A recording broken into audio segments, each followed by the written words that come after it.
Hi, and welcome to the Jake Show. I'm here with our guest, Mr. Wilhelm Wundt. Hello audience, I'm Wilhelm Wundt. So, Mr. Wundt, describe your childhood growing up in Germany. Well, I was from a town called Nickerau, which is located in Baden, Germany. Oh, right by present-day Mannheim? Yes, present-day Mannheim, Germany. That's where I'm from. So, we grew up, and I was born in 1832, so it's quite a long time ago, you know? It's quite a long time, but yes. Mm-hmm. Describe your childhood. Like, what did you do in Mannheim?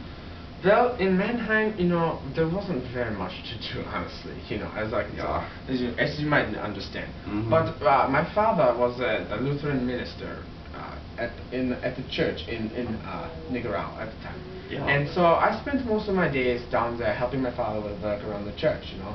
And that's I met a lot of the townspeople there, so I got to know pretty much everybody in my town very well through the church. That's nice. How were you throughout high school and your college days? I'm sad to say that I was not a very good student in high school and college. Yes, it's very funny, I know. But I was not a very good student, right? And there was one event that really kind of opened up my eyes to the whole world here. What? Is when my father passed away in 1855.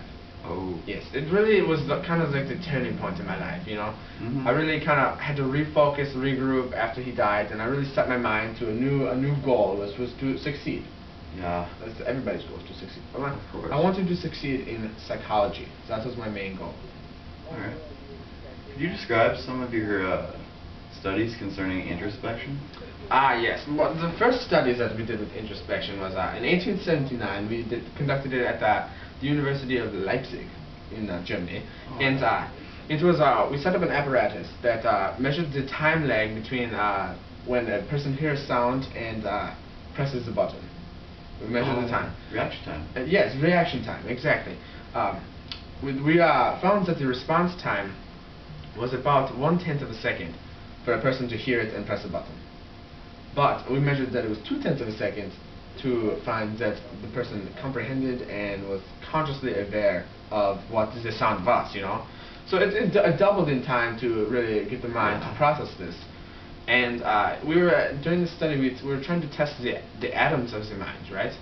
And it was at the time it was the fastest and simplest way for the mind to process was with the atoms. So we were trying to test that with this study. All right. I recently heard through the grapevine that you were an avid writer in your day. Is there any truth to this? Yes. My first book, the first book that I wrote was called The Contributions to the Theory of Sense Perception. You know, dealing with the senses, Oh, yeah. you know, taste, smell, sight, you know, all that. And then I also wrote a 10-volume masterwork. You know, they called it the masterwork. And I don't really think it was masterwork, but you know. Anyways, but I also, when I retired after my 65 years of psychological work, they threw me this party, a retirement party, right? Yes. Oh, yeah. And you know, it was very funny because they gave me this gift right here, and it was like a plaque sort of thing that had some words of wisdom on them. What did it say? It said, if a man wants to read William Wundt's work, that at a 60-page per day rate, it would take them approximately 2.5 years to read this whole thing. Now you may be thinking, how many pages is that? Yeah. Well, I'll tell you how many pages that is. Okay. It's 54,750 pages. Correct. That is a very lot of work. Very lot of work. Oh, of course. I'm very proud of my work, so I really Should be. took it to heart, you know. It's incredible. Yes. Thank you. How do you feel about being labeled the father of experimental psychology?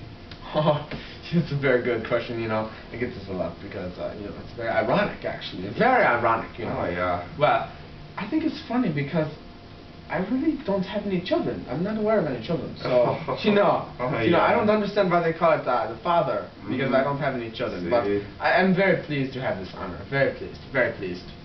All right. Well, it looks as if we're just about out of time. I'd like to thank you once again for stopping in. It's my pleasure. My pleasure. Rest in peace. Thank you, Jacob.